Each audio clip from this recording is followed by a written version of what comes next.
Gênesis capítulo 12, verso 7.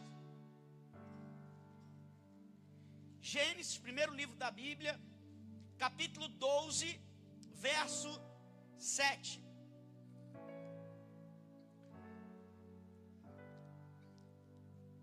Você já achou aí?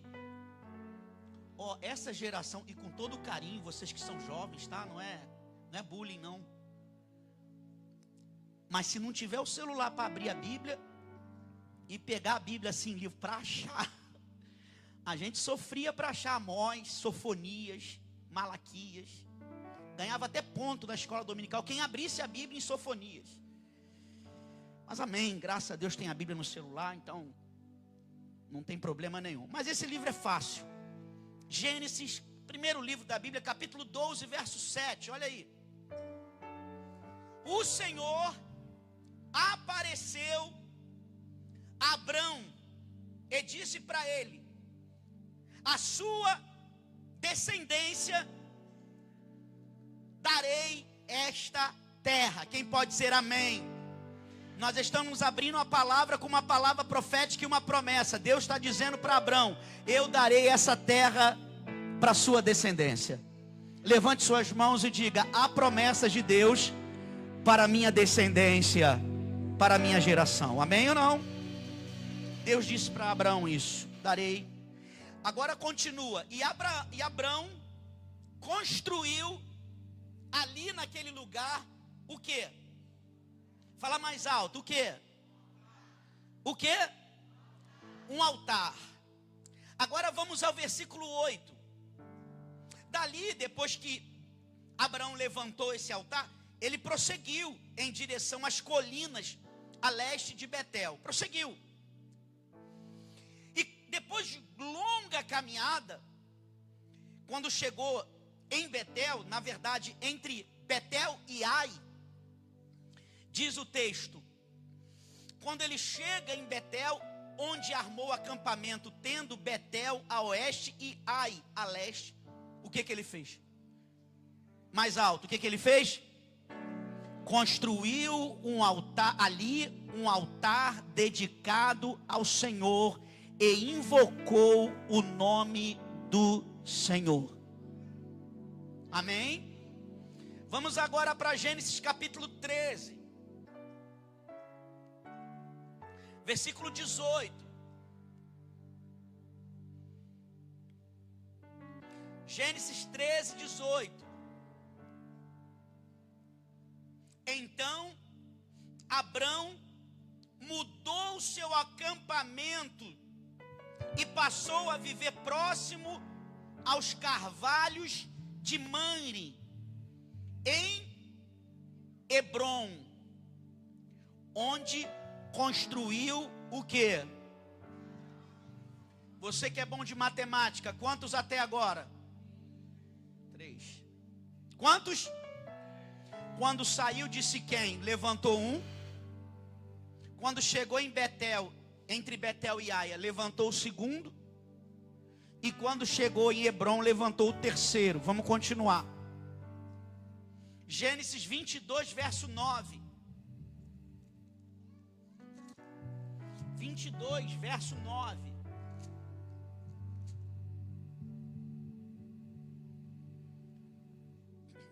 Agora Abrão, que não é mais Abrão, é Abraão, Deus já mudou o nome dele. Ele chega para sacrificar o seu filho Isaque, um monte chamado Moriá. Versículo 9. Quando chegaram ao lugar que Deus lhe havia indicado, Abraão fez o quê? Fez o quê? Construiu ou edificou um altar e sobre ele arrumou a lenha. Amém? Diga assim: Senhor, fala comigo, que esta noite seja uma noite onde eu receba a tua direção para viver o tempo da promessa, em nome de Jesus. Amém. Estamos falando durante esse mês sobre família. E quando a gente fala de família, a gente lembra de lar, de casa, de lugar aonde nós nos abrigamos do sol, da chuva, do lugar aonde nós celebramos nossas conquistas, onde nós sorrimos, onde nós nos alegramos, onde nós choramos. Dentro do nosso lar, na nossa casa, é o lugar onde nós construímos as nossas memórias, onde nós vivemos momentos de aflição e derramamos lágrimas, mas também celebramos muitas vitórias dentro da nossa casa. Só que na época de Abraão ou de Abrão, nas épocas mais remotas, primitivas, não se existia ainda elementos para se construir uma casa como nós temos hoje. E o que era construído para abrigar do sol, da chuva, para abrigar uma família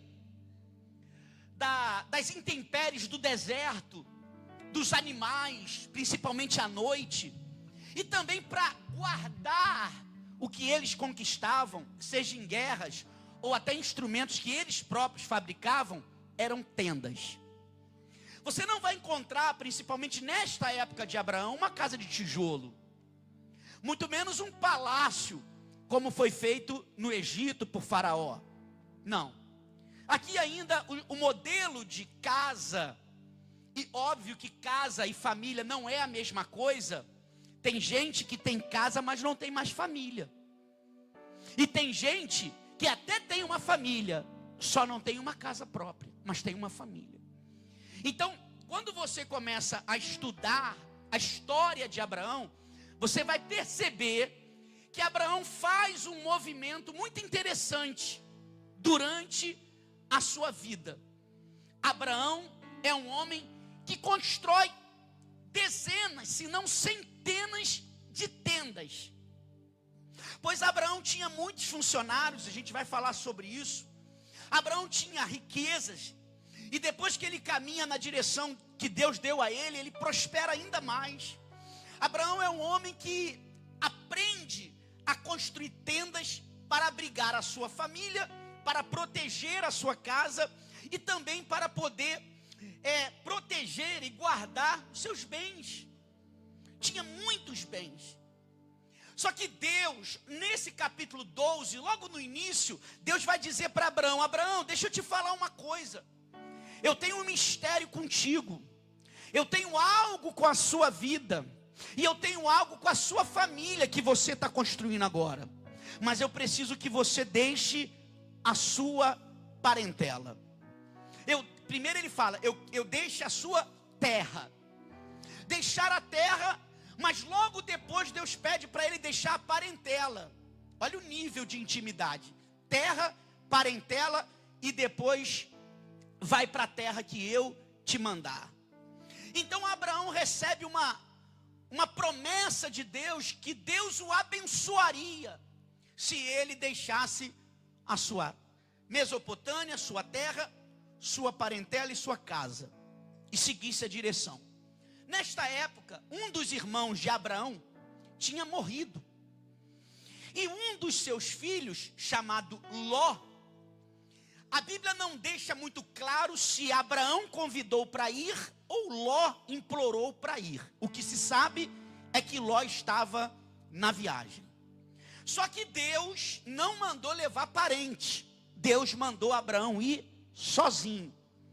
Abraão então vai organizar a sua caravana rumo à direção que Deus estava dando para ele.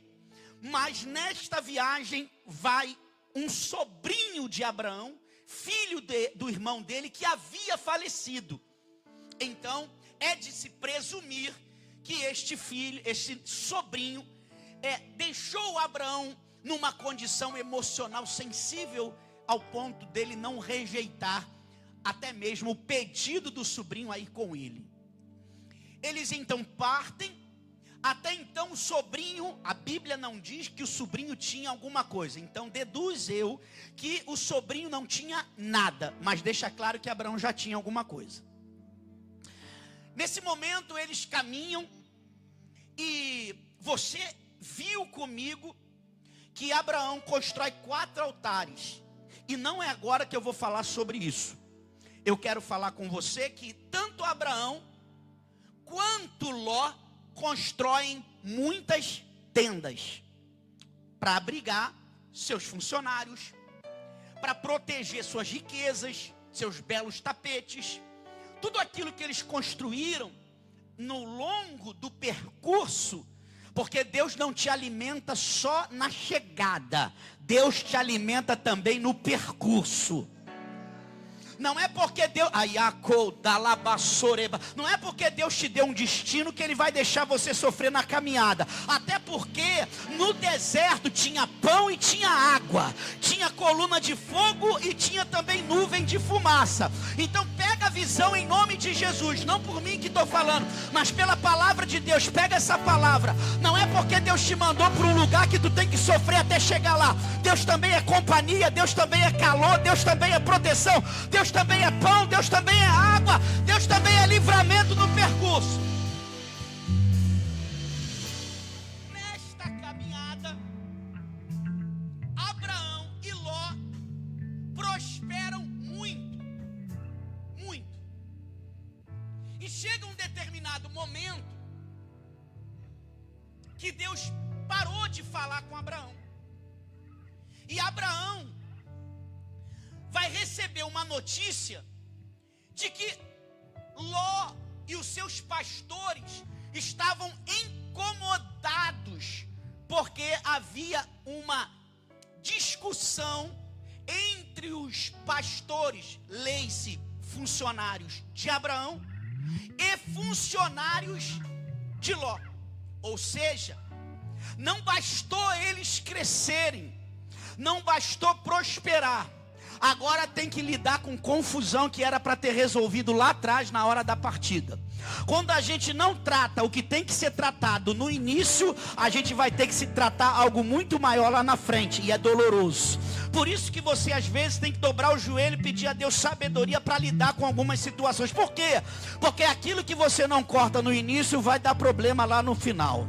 A Bíblia está dizendo para mim e para você aqui que lá na frente, Ló, que não tinha nada, pelo menos o texto não diz que ele tinha, ele agora consegue prosperar, muito provável, com a ajuda do seu tio Abraão, ele prospera, e agora os pastores de Ló começam a se desentender. Sei lá, quem vai dar água os animais primeiro vai ser o meu pastor, não o seu. Há um desentendimento entre eles. Abraão, sendo o mais velho, tinha todo o direito de dizer para o sobrinho: eu sou o mais velho, e para a lei patriarcal, quem escolhe para onde vai, o lugar que vai ficar, sou eu. E depois você fica com o que sobra. Mas Abraão tinha um coração tão voltado para Deus, que Abraão vai chamar o sobrinho e vai falar o seguinte: escolhe o lado que você quer, escolhe para onde você quer. Em outras palavras, eu abro mão do meu direito de escolher. Eu estou dando para você esse direito porque você não tem. Eu sou seu tio, quem escolhe primeiro sou eu. Mas eu estou dando para você o direito de escolher. A Ló vai olhar as campinas verdejantes que davam em Sodoma e Gomorra, vai olhar no olho do tio, ao invés dele dizer: não tio, escolhe primeiro, não. Ele vai dizer o seguinte: faz o seguinte, eu vou escolher as campinas verdejantes, porque eu já dei uma olhada para o lado leste e vi que lá só tem rocha. Então eu estou passando para você que eu já sei para onde eu vou. Diz a Bíblia que Ló e a sua família o acompanha e vai para Sodoma e Gomorra. Que coisa, né? Você talvez se veja nesta passagem dizendo: ajudei tanta gente, e agora que tem que dividir o bolo, nem lembram que eu estou na festa. Abraão nesse momento fica calado, o seu sobrinho recolhe os animais, muitos animais, as suas tendas, a sua família, e se dirige para Sodoma e Gomorra. Abraão, naquele lugar, Deus vai falar com Abraão. Pastor, eu ainda não entendi muito bem. Sei que são 4 altares. Só que em nenhum momento de toda esta trajetória, desde a Mesopotâmia, que era onde a família de Abraão, ou Abrão, vivia, até esse momento da separação do seu sobrinho, e até depois, Ló só tinha no histórico dele tenda, nunca teve um altar. E é aqui que eu quero pregar para você, se Deus assim permitir. Tem gente que a única coisa que levantou na terra é tenda. A única coisa que tem na terra é tenda. Por quê, pastor? A tenda fala do que você conquista aqui. A tenda fala de onde você abriga a sua família, de onde você guarda os seus bens, de onde você protege as suas riquezas. Altar não, altar fala daquilo, da riqueza que vem do céu. A tenda guarda a riqueza da terra. Calma, você vai entender o que Deus está dizendo para você. Ló saiu com a mão na frente e outra atrás e ainda órfão. Ló saiu acompanhando o tio porque não tinha nada. O tio prosperou tanto que deu para Ló também um pouco da sua prosperidade e teve uma independência financeira no meio do caminho, que é claro quando ele diz: pode pegar os seus animais e as suas tendas e ir para a direção que você escolheu. Então Ló nesse momento teve a oportunidade de olhar o seu tio levantando o primeiro altar, que foi em Siquém, e não copiou a ideia, não levantou o altar. Viu o tio dele levantando o segundo altar, que foi em Hebron, também não copiou a ideia, não levantou o altar. Viu o tio dele levantando o terceiro altar em Betel, também não copiou a ideia. Viu o tio dele, não viu o tio dele montando o quarto, porque eles já tinham se separado. Mas olha só, ele viu o tio criando gado, aprendeu a criar gado. Viu o tio criando ovelha, aprendeu a criar ovelha. Viu o tio comercializando tapetes e negócios, viu e aprendeu. Mas quando o tio levantou a pedra do chão e disse: Deus vai habitar comigo também, ele não copiou isso, porque tem gente que só está próximo de você pelo favor que você pode oferecer, pelo aquilo que você pode dar. Mas copiar o teu joelho, copiar o teu chamado, copiar a tua unção, copiar o teu jejum, copiar a tua madrugada, ninguém vai copiar não. Vão querer celebrar a tua vitória, mas nunca vão querer chorar como as suas lágrimas. Por isso que você às vezes vai chorar sozinho. Mas presta atenção no que eu vou dizer. Quando Ló saiu para Sodoma e Gomorra, diz a Bíblia que Deus falou com Abraão. Ou seja, Deus não fala com Abraão desde o segundo altar. Por quê, pastor? Porque Deus estava ali tratando ainda de Ló, para depois tratar com Abraão. Existem coisas que só vão acontecer na minha vida e na sua vida, infelizmente, quando algumas pessoas, e às vezes até próximas, no caso aqui um sobrinho, se afastar de você. Então entenda uma coisa em nome de Jesus. Ló tem um histórico de grandes tendas, mas não tem um histórico de um altar. É por isso que Ló, quando vai chegar em Sodoma e Gomorra, não vai conseguir sustentar a sua família. A sua família vai se envolver de tal forma que a sua mulher, no meio do caminho, numa história de outra pregação, vai virar estátua de sal. Por quê, pastor? Porque o que te sustenta não é a tenda que tu levanta, não é a casa que você constrói, não é o carro que você compra, não é o dinheiro que você tem. O que vai manter tua família de pé é o altar que você levantou para ela. Deixa eu repetir isso em nome de Jesus Cristo. Tem muita gente preocupada com tenda. Graças a Deus, tenda abriga o meu sonho, tenda abriga o meu diploma, tenda abriga o meu crescimento, tenda abriga a minha prosperidade. Tenda tem a ver com a terra, com as conquistas da terra. E isso está provado que é saudável e é lícito. Não tem nenhum problema construir tenda. A tua casa hoje não é uma tenda, é uma casa. E ali você celebra momentos bons, ali você conquista seus patrimônios, ali você cresce financeiramente, ali você celebra o casamento de um filho. É a tenda, ela guarda isso. Mas tenda não foi feita para receber a presença. Até porque quando Deus mandou falar que a mulher de Abraão, a sua esposa, ia gerar um filho, mandou 3 homens entrarem na tenda. Por quê? Porque Deus não pode entrar na tenda, ele não cabe. Você já viu altar dentro de tenda? Altar não é dentro da tenda, altar é do lado de fora. Porque quando a presença desce, se o altar estiver dentro da tenda, vai pegar fogo no telhado. Então você tem que entender que tem coisas que não é para guardar embaixo da mesa, tem coisas que é para colocar do lado de fora, para todo mundo ver o Deus que você serve. Não tem problema as lutas que você vai passar. Diz a Bíblia, pega a candeira, pega aquela lamparina e coloca no alto da casa, para poder enxergar, para a luz iluminar tudo. Então Abraão, quando sai da sua terra, logo em Siquém, Abraão constrói o primeiro altar. Esse altar que Abraão está construindo é o altar da promessa. Pois Deus havia feito uma promessa para Abraão. Você está comigo? Amém ou não? Então hoje, a primeira parte dessa mensagem é: você precisa ter o altar da promessa. Por quê? Para lembrar você o que Deus falou contigo lá atrás.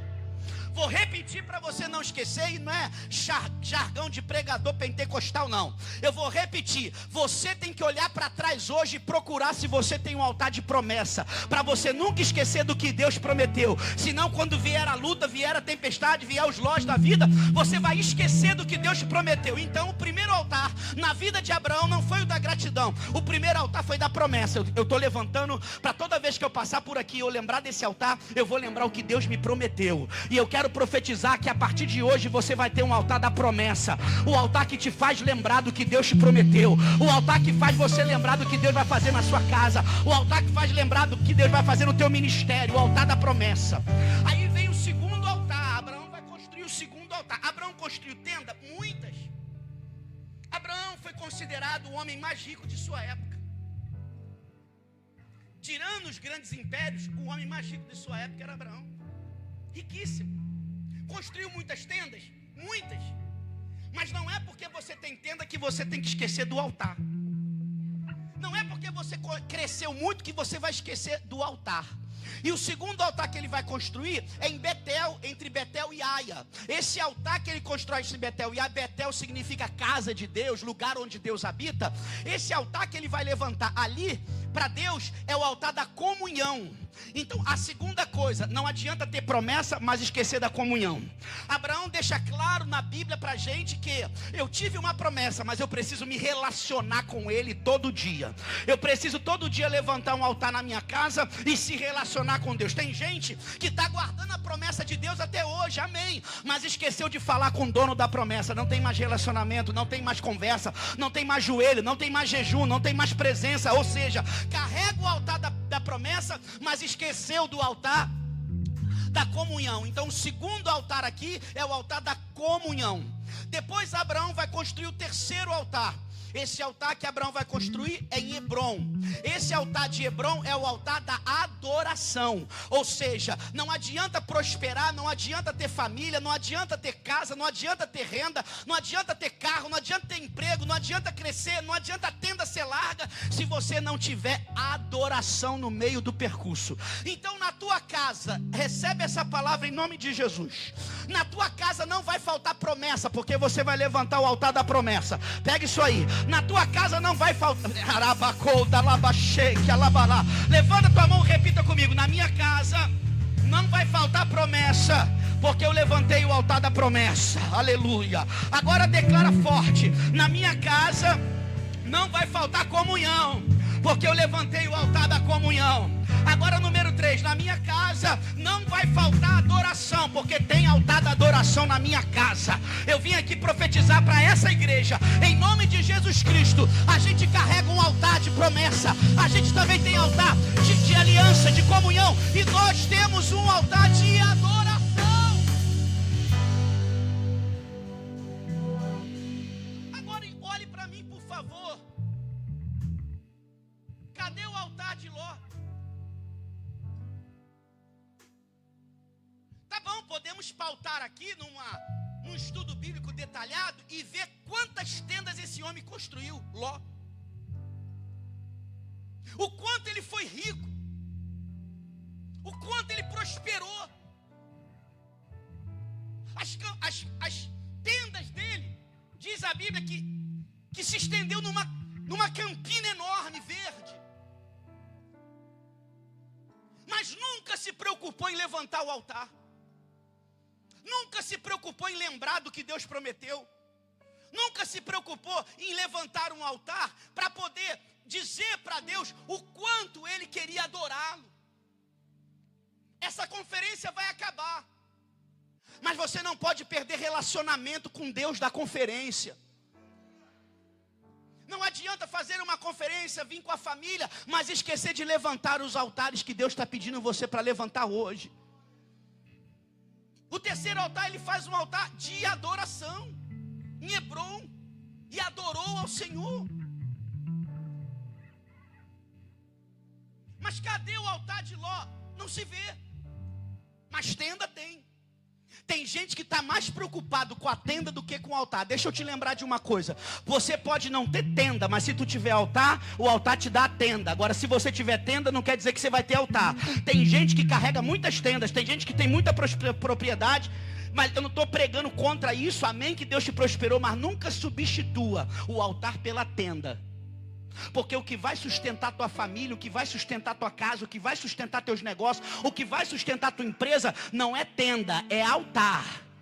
O que vai manter tua família de pé não é tenda, é altar. O que vai fazer com que os seus filhos sejam bem-sucedidos é altar. O que vai fazer com que o teu casamento seja duradouro é altar, não é tenda. Abraão então chega para o sobrinho e diz: deixa eu te falar uma coisa. Escolhe para onde você quer ir. Pode escolher. Ele então faz aquela escolha. Não diz a Bíblia que ele se despediu do tio. Diz que ele foi. Mas depois de um tempo, Deus chamou Abraão e disse: Abraão, vou destruir Sodoma e Gomorra. Abraão pensou e falou: deixa eu te falar um negócio. Sabe aquele problema que eu tinha que ter deixado lá na Mesopotâmia? Eu trouxe ele. Lembra que ele prosperou comigo? Então, esse mesmo Deus. Sei quem é. Então, você vai destruir Sodoma e Gomorra, adivinha onde ele mora? Aí Deus falou: eu sei, mas se tiver 40 homens justos lá em Sodoma e Gomorra, eu não vou destruir. Aí Abraão foi orar a Deus, porque não tinha 40. Abraão faz outra oração e fala com Deus. E Deus diz: Abraão então intercede por Ló. Olha o coração de Abraão. Não destrói aquela cidade não, porque lá tem o meu sobrinho Ló. Aí Deus fala para ele: se tiver 30 justos, eu não vou destruir. Mas não tem. Aí Abraão espera um tempo, vai para a oração de novo, volta e fala: Deus, será que o Senhor poderia poupar aquela cidade? Aí Deus: posso, se tiver pelo menos 20 lá justos, senão eu vou destruir. Só que não tem. Quando chega em 10, Deus se cala. E para muitos que conhecem o desfecho, Deus envia anjos em Sodoma e Gomorra por causa de Ló? Não, porque Deus salva a nossa família por causa do nosso altar que a gente construiu lá atrás. Tem gente da sua casa que vai ser salva, não é porque é o teu altar que você está levantando nessa conferência, vai alcançar eles lá atrás. Aí o que acontece? Deus manda os anjos. Quando os anjos chegam lá, habitando em corpos humanos de homens, os homens de Sodoma e Gomorra quiseram ter relações sexuais com os anjos. Olha o nível do lugar. Aí Ló pegou as duas filhas e disse assim: ei, vocês querem ter relações sexuais? Toma minhas filhas. Os homens de Sodoma e Gomorra disseram: não queremos suas filhas, queremos homens que entraram aí na sua casa. Manda sair que a gente quer ter relação com eles. Aí eu pergunto a você que é inteligente: se Ló tivesse altar, Ló nunca teria escolhido Sodoma e Gomorra. Mas a falta de altar na nossa vida faz a gente pegar caminhos errados. A falta de altar na nossa vida faz a gente pegar direções erradas.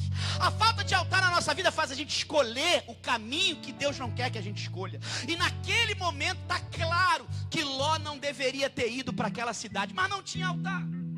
Como é que vai saber se é ou não é? Resumo da história. E os anjos dizem: olha, pega a sua família e deixa tudo para trás. Deixaram as coisas para trás, pegaram as duas filhas, vai Ló e a esposa, vão embora. E houve uma palavra para Ló: ninguém olhe para trás. Ló saiu. Eu pergunto a você: com quanto de cabrito? Com nada. Com quanto de gado? Nada. Com quanto de riqueza? Nada. Ué, mas ele não era rico também? Era. Mas cadê a riqueza? Riqueza que não tem altar não se sustenta com o tempo. Riqueza que não tem altar, prosperidade que não tem altar, crescimento que não tem altar, não se sustenta com o tempo. Ló chegou em Sodoma e Gomorra bancando sanduíche para todo mundo e saiu de lá sem nada. Só que a mulher de Ló, ouvindo o que Deus tinha dito para ela, ninguém olha para trás, o que ela faz?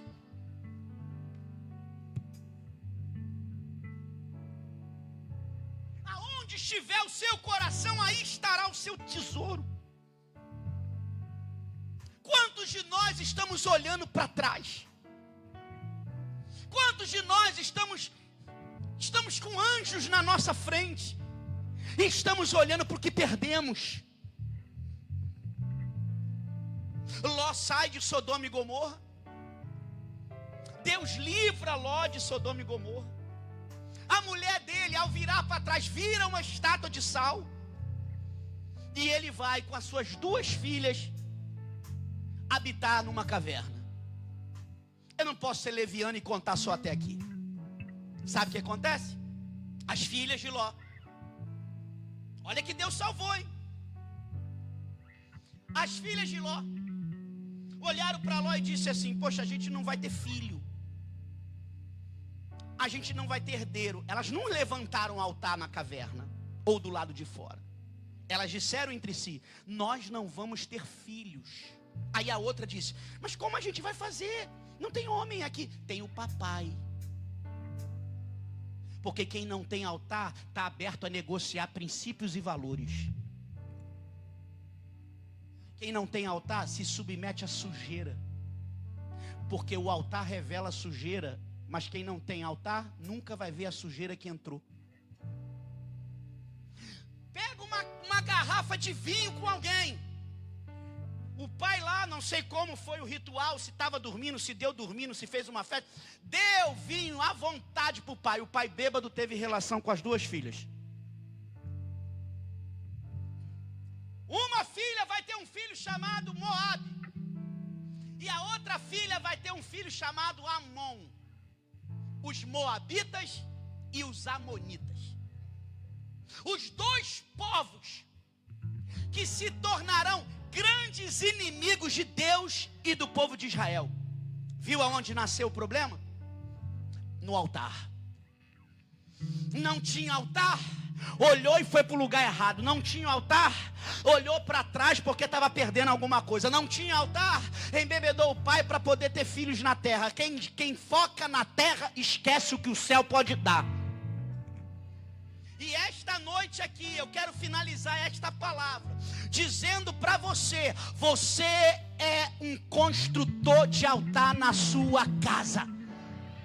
É através de você que o fogo vai descer na tua casa. É através de você que a presença vai habitar na tua casa. É através de você que Deus vai salvar a sua família. É através de você que Deus vai salvar seus filhos. É através de você que Deus vai prosperar a tua casa. Por quê? Porque quem está levantando o altar controla o ambiente. Quem levanta o altar tem autoridade espiritual do ambiente.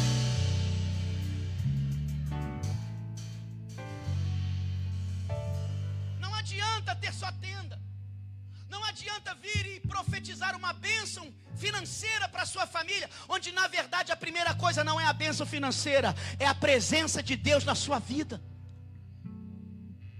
Não adianta querer família próspera se não colocar um altar primeiro. O altar revela nossos pecados, o altar revela nossas imundícias, o altar nos expõe, o altar ele confronta quem somos, o altar nos mostra o quanto ainda precisamos de santidade. Nós queremos uma família próspera, mas antes de querer uma família próspera, precisamos querer uma família santa. Querer uma família lavada e remida no sangue de Jesus. Tem muita gente enchendo igreja para poder ter família próspera, mas esquece que a prosperidade é uma consequência da santidade. Quando você se coloca como santo, o Senhor é o teu pastor e nada te faltará. E a pergunta final é: o que você tem construído? Tendas ou altar? Deus é o primeiro na sua casa. Deus é o primeiro na sua vida. Deus é o primeiro na sua família. E a gente encerra. Qual é o quarto altar, pastor? Deus deu um filho a Abraão.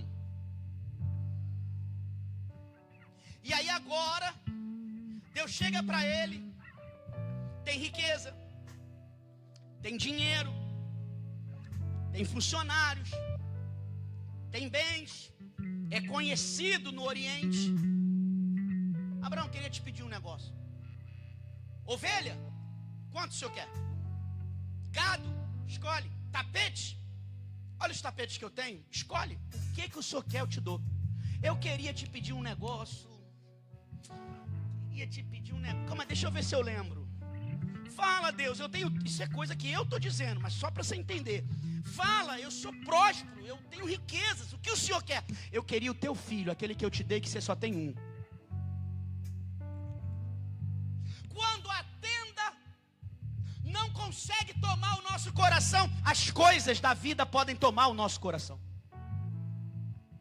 E Deus observou e falou: já não sou tão primeiro na vida de Abraão, preciso provar ele, que quem é o primeiro na vida dele sou eu, não é Isaac. Existem coisas que Deus nunca vai nos dar, sabe por quê?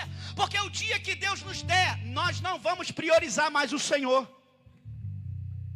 O dia que Deus fizer, vou dar um exemplo, hoje estava vendo o Neymar chegando de helicóptero, chegou sozinho no helicóptero dele, os outros, coitadinho, rachou a diária para chegar a alugar o helicóptero. Chegou 4 juntos, 5. Chegou sozinho. Eu pago sozinho, não quero ninguém. E ele pousa lá e desce. Eu pergunto a você: se Deus te desse um helicóptero hoje, um avião, uma casa em Angra e mais casas no mundo e muita fama, e que você pudesse comprar tudo, além de um grande jet ski, uma grande lancha, você estaria aqui? Você estaria na igreja? Você estaria nos domingos? Ou teria tanta agenda na sua vida e na minha, que a gente não teria tempo para cultuar mais, porque você estava numa ponte aérea Europa-Brasil. Então existem coisas que Deus não vai permitir que você tenha, para você nunca se perder dele. É melhor perder as coisas aqui do que se perder de Deus.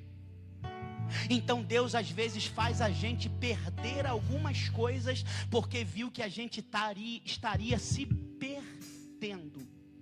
Então quem está se perdendo hoje vai se achar, porque a prioridade na sua vida não é o Isaac, a prioridade na sua vida não são as tendas, não são os bens, não são os camelos, não são os tapetes. A prioridade na sua vida sempre foi Deus. Ele é o Senhor da tua casa, Ele é o Senhor da tua família, Ele é o Senhor dos seus filhos, Ele é o Senhor das suas finanças, Ele é o nosso Senhor. Então eu digo hoje para você: Abraão construiu tendas e altar. Ló só construiu tenda. O que você quer construir a partir de hoje? Quarto altar. Quarto altar. Abraão sobe o Monte Moriá com filho, com lenha, sem cordeiro. Quando chega lá em cima, o filho olha para o pai e fala: pai, está aqui a lenha, está aqui o altar, está aqui o cutelo, a faca que vai matar o animal. Cadê o cordeiro? Era o garoto. Mas Abraão não disse. Abraão disse: Deus proverá para si o cordeiro. Pegou o menino, 10 anos aproximadamente, 12, 14, por aí. Deitou ele na pedra, aonde? No altar que ele levantou. Pegou o cutelo para trás, amarrou e vendou os olhos do filho e disse: Deus não pediu, eu vou dar. Por isso ele é o pai da fé, Abraão. Por isso ele é o pai da fé. Pegou o cutelo, levantou, e quando ele foi imolar ou matar o seu próprio filho, e detalhe, o único filho, e detalhe, a mulher era estéril. Deus deu para ele por um milagre. Deus gritou assim do céu: Abraão, Abraão, não precisa precisa de matar o seu filho. Agora eu sei que você me teme, que temes a Deus. Agora eu sei. Existem coisas na sua vida que Deus vai te provar, irmão. Existem coisas na minha vida que Deus vai me provar. Existem coisas que Deus vai pedir pra gente, para conhecer o nosso coração. Então eu profetizo a partir de hoje, o dia que Deus te pedir algumas coisas para você sacrificar, seja fiel, mantenha a sua fé, honre o teu Deus, levante o altar e sacrifique a Deus o que for necessário. O que for necessário. E quando Abraão acaba ali, ele desvendo o filho, ele vê um cordeiro do lado que Deus já tinha, símbolo de Cristo Jesus. E ali ele sacrifica aquele cordeiro. Hoje